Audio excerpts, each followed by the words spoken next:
2021년 4월 27일 화요일 출애굽기 10장 1절로 11절 말씀. 여호와께서 모세에게 이르시되 바로에게로 들어가라. 내가 그의 마음과 그 신하들의 마음을 완강케 함은 나의 표징을 그들 중에 보이기 위함이며 너로 내가 애굽에서 행한 일들 곧 내가 그 가운데서 행한 표징을 내 아들과 내 자손의 귀에 전하게 하려 함이라. 너희가 나를 여호와인 줄 알리라. 모세와 아론이 바로에게 들어가서 그에게 이르되 히브리 사람의 하나님 여호와께서 말씀하시기를 내가 어느 때까지 내 앞에 겸비치 아니하겠느냐. 내 백성을 보내라. 그들이 나를 섬길 것이라. 내가 만일 내 백성 보내기를 거절하면 내일 내가 메뚜기로 내 경내에 들어가게 하리니 메뚜기가 지면을 덮어서 사람이 땅을 볼 수 없을 것이라. 메뚜기가 내게 남은 그것 곧 우박을 면하고 남은 것을 먹으며 들에 너희를 위하여 자라는 모든 나무를 먹을 것이며 또 내 집들과 내 모든 신하의 집들과 모든 애굽 사람의 집들에 가득하리니 이는 내 아비와 내 조상이 세상에 있어 오므로 오늘까지 보지 못하였던 것이리라 하셨다 하고 돌이켜 바로에게서 나오니 바로의 신하들이 그에게 고하되 어느 때까지 이 사람이 우리의 함정이 되리이까 그 사람들을 보내어 그 하나님 여호와를 섬기게 하소서.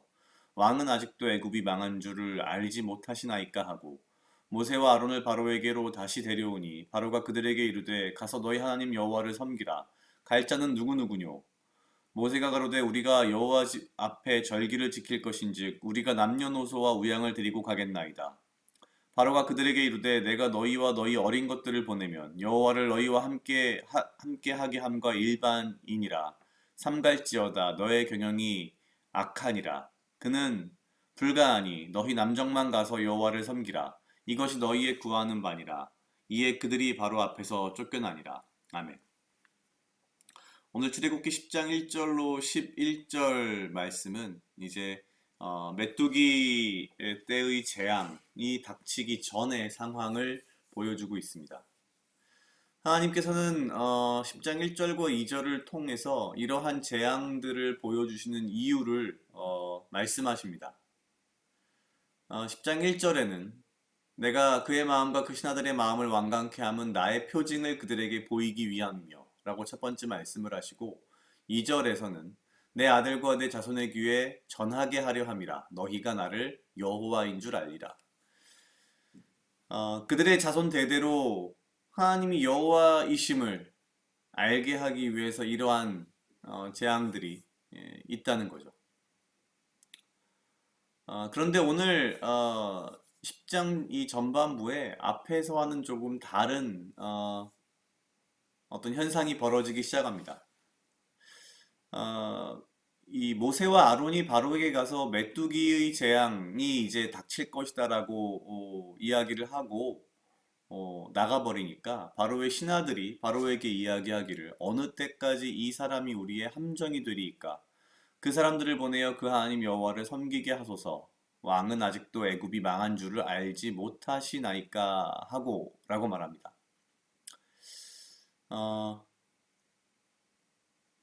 우리가 앞에서 계속 보아왔듯이 사실 바로와 그의 신하들은 같은 종류의 사람들이었습니다. 같은 반응을 보였고 똑같이 마음이 완강해지고 강팍해지는.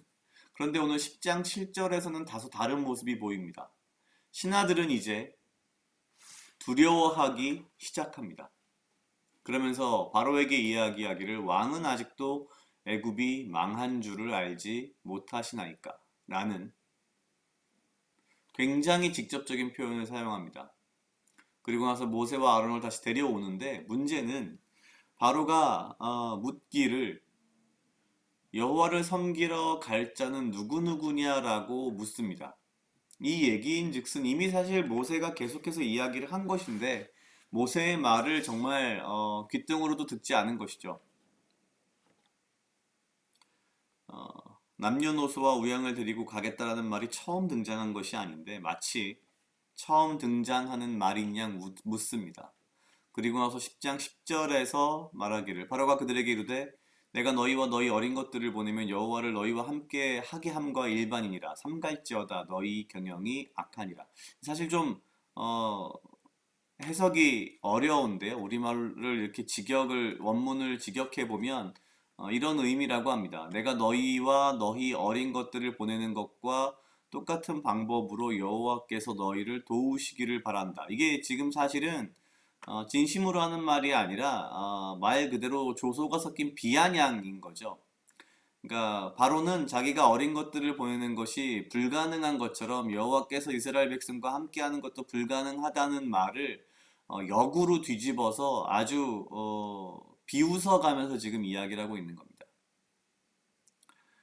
바로의 신하들마저도 애굽이 망한 것을 아는데 아직도 바로는 애굽이 망한 것을 모르고 있는, 정확히 말하면 모른다기보다는 이제는 더 이상 어떤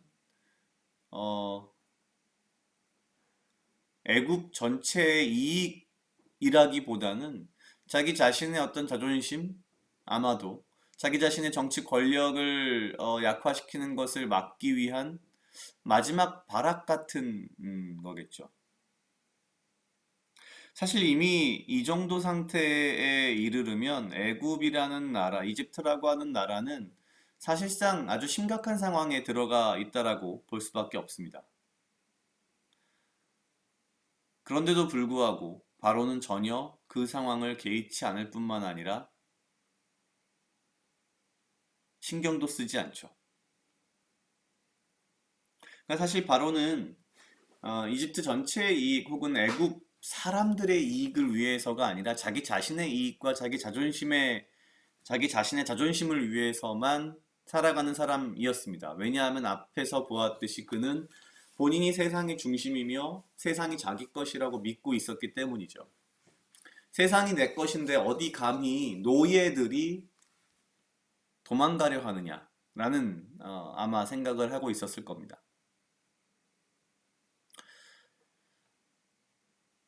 우리도 세상을 살면서 가끔은, 사실은 매우 자주 어쩌면 이런 바로와 같은 마음을 혹은 바로와 같은 생각을 하고 있는 때가 있는 것 같습니다. 그 신하들이 말하기를 왕은 아직도 애굽이 망한 줄을 알지 못하시나이까.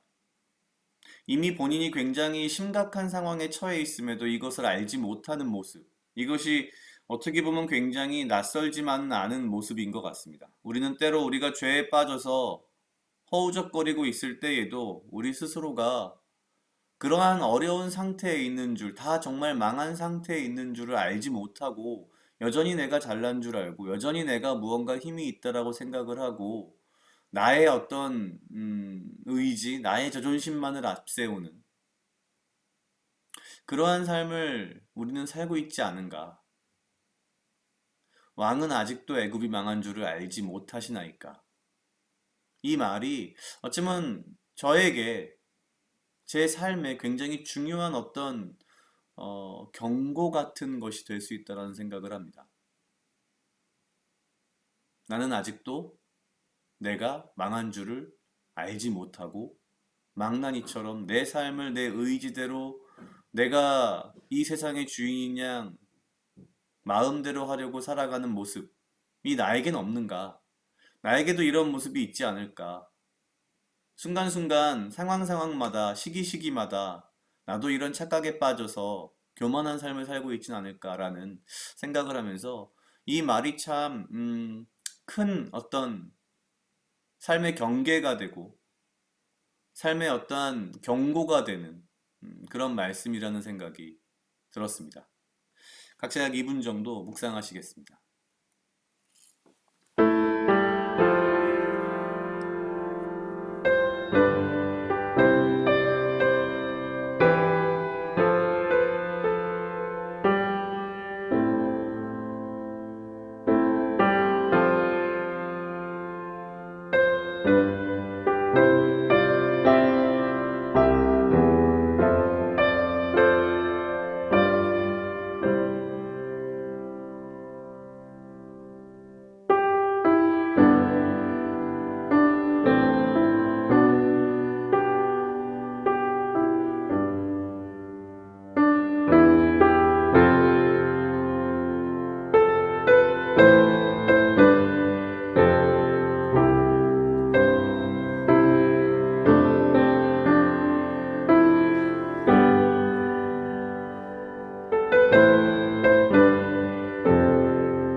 같이 기도하시겠습니다. 하나님 아버지 감사합니다. 주여 이 하루도 나와 동행하여 주시옵소서. 주님 나로 하여금 사랑하게 하시옵소서. 아버지여 나를 해하려 하는 그 어떠한 무리들로부터 나를 지키고 보호하여 주시며 내가 오직 주님 주시는 지혜와 명철로 이 하루를 살아가고 나에게 필요한 건강과 육체적 강건함을 허락하여 주시옵소서.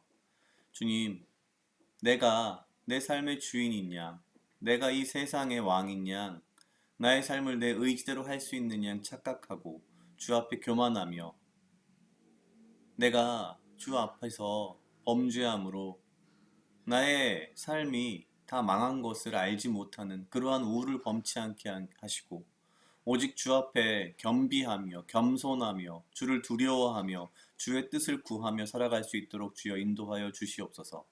감사합니다. 이 모든 말씀 예수님 이름으로 기도드렸습니다. 아멘.